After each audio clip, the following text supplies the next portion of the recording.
آیا گربه‌ها واقعاً در تاریکی می‌بینند؟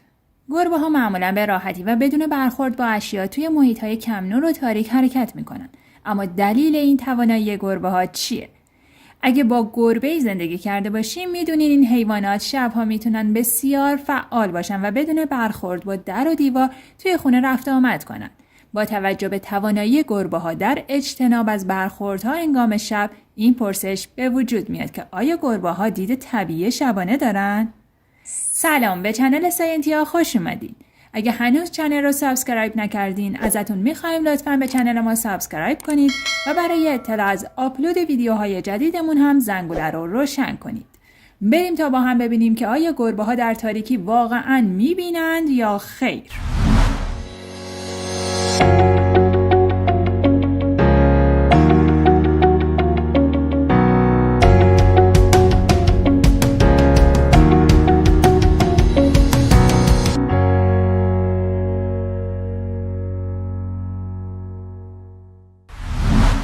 نور محیطی بر توانایی دیدن تأثیر می‌گذارد.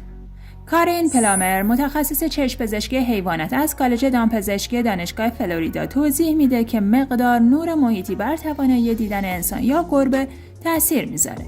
با این حال، گربه‌ها در مقایسه با انسان توی تشخیص اشیا موقع نور کم بهتر عمل میکنن و دلیل این مسئله به چگونگی تکامل چشمای اونا برمیگرده. گربه‌ها به دلیل ساختار چشماشون به ویژه شبکیه میتونن در تاریکی ببینن. این قابلیت باعث میشه در نور کم به بینایی بهتری از انسان برسن.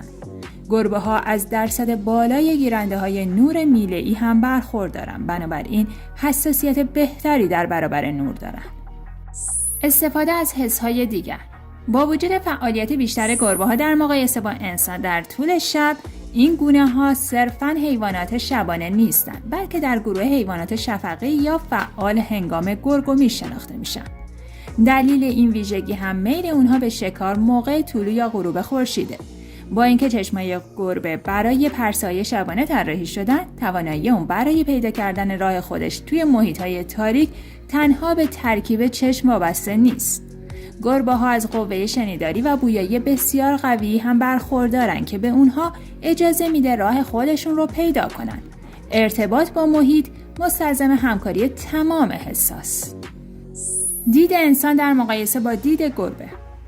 گربه‌ها در پرسه‌های شبانه بیشتر از انسان مهارت دارن، اما وقتی بحث کیفیت دید مطرح میشه نمیتونن در طول روز از دید انسان سبقت بگیرن.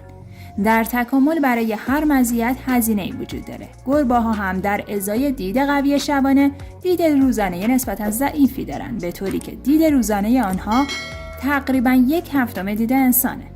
این یافته افرادی که همیشه فکر میکنن گربه‌ها توانایی دید زیادی دارن رو شوکه میکنه. بله، گربه‌ها فقط در طول شب قدرت دید قوی دارن. گیرنده‌های نوری مخروطی گربه‌ها در مقایسه با انسان تراکم و تعداد کمتری داره. در نتیجه نمیتونن مثل ما رنگ‌ها و جزئیات وضوح اون رو درک کنن. وظیفه مخروطی‌های چشم. مخروطی‌های چشم مسئولیت تعیین رنگ دید روز رو بر عهده دارن. انسان 3 نوع مخروطی داره که به اون اجازه میده رنگ‌های آبی، سبز و قرمز رو پردازش کنه. در حالی که گربه‌ها 2 نوع مخروطی دارن. بنابراین چیزی که از دید ما سبز یا قرمز هستش، برای گربه‌ها به رنگ خاکستری نمایش پیدا میکنه. مدت‌ها تصور میشد گربه‌ها کور رنگی دارن، ولی خیلی از پژوهشگران معتقدن این موضوع هم صحت نداره. حالا در سطح وسیع تصور میشه گربه‌ها میتونن آبی‌ها و خاکستری‌ها و شاید بعضی سایه‌های زرد و سبز رو ببینن، اما هیچ کس نمیتونه با دقت در این باره صحبت کنه. حالا شما به ما بگین، آیا گربه‌ها از تاریکی میترسند؟ آیا اهلی شدن گربه مغز اونها رو در طول زمان کوچکتر میکنه؟ خوشحال میشیم نظراتتون رو برامون کامنت کنین و اگه این ویدیو براتون جالب بود روی دکمه لایک بزنید و به دوستانتون هم معرفیش کنید. تا ویدیوی بعدی، خدا نگهدار.